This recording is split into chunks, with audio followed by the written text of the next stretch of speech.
Lead guitar पे Suresh Iyer, piano पर अविनाश चंद्रचूड़ और तुंबा पर अनुपम घटक. सगळ्या मैफिलीतला खूप महत्त्वाचा घटक अनुपम घटक. इसी फिल्म का एक दूसरा गीत हम आपके सामने पेश कर रहे हैं. ये यादों की बारात जो फिल्म थी, इसने हिंदी फिल्म जगत को बॉलीवुड बनाने का पहला कदम लिया था. पहली फ्रेम से ही दर्शकों को फिल्म में इस कदर का हिस्सा बनाया गया, मान लो थिएटर और बाहर की दुनिया दो अलग जगहें हैं ही नहीं. जैज और फंक का इस्तेमाल करते हुए पंचम दा ने इस गीत का म्यूजिक स्कोर बनाते वक्त हॉर्न्स और परकशंस का बेशुमार इस्तेमाल किया. वो गीत था लेकर हम दीवाना दिल. बताया जाता है कि इस गीत के रिकॉर्डिंग पर कांचादा, जो पंचम दा के पास मादल बजाते थे, वो देर से पहुंचे. रिकॉर्डिंग खत्म हो चुकी थी. अब आमतौर पर अगर कोई और कंपोजर होता तो शायद ऐसा होता कि नहीं भाई अब तो रिकॉर्डिंग खत्म हो गई, अब कुछ नहीं होगा, आप घर पे चले जाइए, कुछ नहीं होगा. लेकिन पंचम दा ने कहा कि यार अगर मेरा गीत बिना मादल के रिलीज हो जाए तो फिर वो पंचम का गीत लगेगा नहीं, मादल तो इसमें होना चाहिए. तो इस गीत में एक जो इंटरल्यूड म्यूजिक आते हैं दोनों, उसमें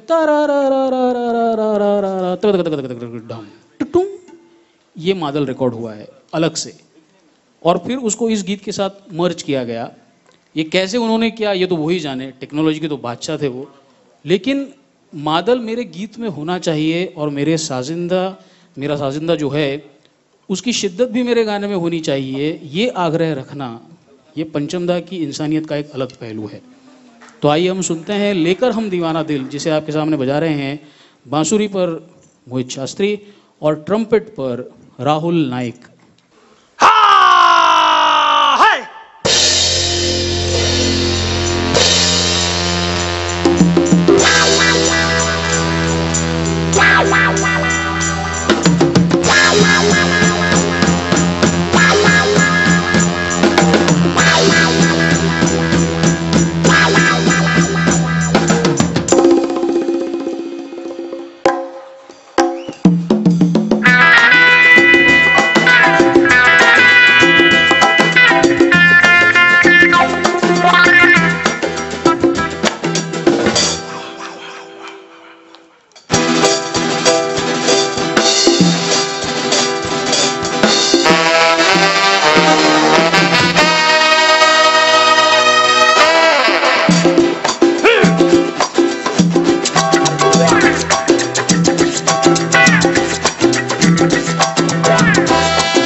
ड्रम्स पे साथ दे रहे हैं उपेंद्र पालव, जिनको सारा शहर बबड़ी के नाम से जानता है। कीबोर्ड्स पे साथ दे रहे हैं सत्यजीत प्रभु। मेरा ख्याल है सत्यजीत म्यूजिक से इतनी कम उम्र से जुड़े हैं कि उनकी उम्र और उनका संगीत का तजुर्बा ये शायद एक ही होगा। अब फूल को छुपाना बड़ा आसान होता है, लेकिन फूल की खुशबू को छुपाना बहुत मुश्किल होता है। और फूल को छुपाने के चक्कर में अगर आपने फूल मसल दिया तब तो उसकी खुशबू सर चढ़ के बोलती है। कुछ ऐसा ही पंचमदा के साथ हो रहा था अवार्ड्स को लेकर। उनके गीत गाकर गायक गायिकाओं को अवार्ड्स मिल रहे थे, गीत लिखने वाले गीतकारों को अवार्ड्स मिल रहे थे। वो गीत जिस फिल्म में था उस फिल्म को अवार्ड मिल रहा था, पंचमदा को अवार्ड नहीं मिल रहा था। मतलब फूल की खुशबू हर सू फैली हुई थी, लेकिन फूल को छुपाया जा रहा था। और फूल को छुपाने की कोशिश में फूल मसलना जाने ही वाला था कि सुपर हीरो की तरह आ गए विजय कुमार नायक। विजय कुमार नायक कौन थे? आपके और मेरी तरह पंचमदा को और संगीत को चाहने वाले एक। विजय कुमार नायक जी ने यही सारी बातें एक चिट्ठी में लिखकर फिल्म फेयर को पोस्ट कर दी। अब फिल्म फेयर वाले ये समझ गए कि ये सिर्फ एक इंसान का खत नहीं है, ये पूरे हिंदुस्तान की गूंज है। और इसका नतीजा क्या हुआ? अगले 2 साल तक लगातार पंचमदा को बेस्ट म्यूजिक कंपोजर के फिल्म फेयर अवार्ड मिले। कुल 18 नॉमिनेशंस में पंचमदा ने 3 अवार्ड्स जीते। और जैसे विजय कुमार का खत फिल्म फेयर के लिए गूंज था, वैसे ही 1977 की एक फिल्म गूंज थी उन बड़ी फिल्म प्रोडक्शंस के लिए जिन्होंने पता नहीं क्यों 1975 के बाद पंचमदा से कुछ किनारा सा कर लिया था। कुछ नेगेटिव पब्लिसिटी या और कुछ ऐसा चक्कर था, लेकिन पंचमदा से उन्होंने किनारा कर लिया। इस फिल्म के जरिए पंचमदा ने भी साबित कर दिया, हम किसी से कम नहीं। इस फिल्म का ये गीत बचना ए हसीनो हम आपके सामने पेश कर रहे हैं। इस गीत के कॉम्पोजिशन का एक थॉट देखिए। इस गीत में डायरेक्ट नोट्स हैं, टा टा टा टा टा टा टा टा टा टा टा टा। ये एक अटैक करने का एक तरीका इस धुन में डिज़ाइन किया गया है। मतलब बच सको तो बच लो भाई हसीनाओ, लेकिन हम आ चुके हैं। ये कुछ इस गीत में बयां करने की कोशिश थी पंचमदा की। और कितनी खूबसूरती से शुरुआत में वो ट्रम्पेट का एक सोलो वगैरह लेकर एल्विस प्रेस्ली की तरह ऋषि कपूर की एंट्री, और वो सब मतलब देखते ही बनता है बस, क्या कहा जाए इस बारे में। लीड गिटार पर सुरेश जी और कीबोर्ड्स पर सत्यजीत और अविनाश मिलकर ये गीत आपके सामने पेश कर रहे हैं।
एक दौर आया जब ये कहना बड़ा फैशन सा हो गया कि आर.डी. बर्मन धुनों की चोरी करते हैं।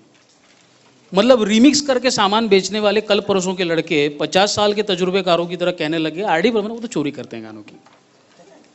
पंचमदा का ख्याल इस मामले में बिल्कुल अलग और साफ था। वो खुद वेस्टर्न म्यूजिक के रिकॉर्ड्स लाकर अपने साजिंदों को सुनाते थे, इसमें से जो अच्छा है वो समझ लो, सीख लो, अपना लो, ये कहते थे। उनका तो ये कहना था कि अगर आप किसी चीज़ से प्रभावित होते हैं, इंस्पायर होते हैं, तो उसको जाहिर कर दो, छुपाने जैसी क्या बात है। और पंचमदा, अब मान लीजिए मैंने आपको ये कहा कि लियो सेयर का व्हेन आई नीड यू मुझे सुना दीजिए, तो आप में से 10 लोग सुना पाएंगे मुश्किल से। अगर मैं आपको कहूँ कि परिंदा का तुमसे मिलके सुना दीजिए, तो सारा हॉल का उठेगा। तो पंचमदा की खासियत ये थी कि वो पूरा का पूरा गाना कॉपी नहीं करते थे, वो कंट्रोल सी कंट्रोल वी वाला मामला नहीं था यहाँ पर।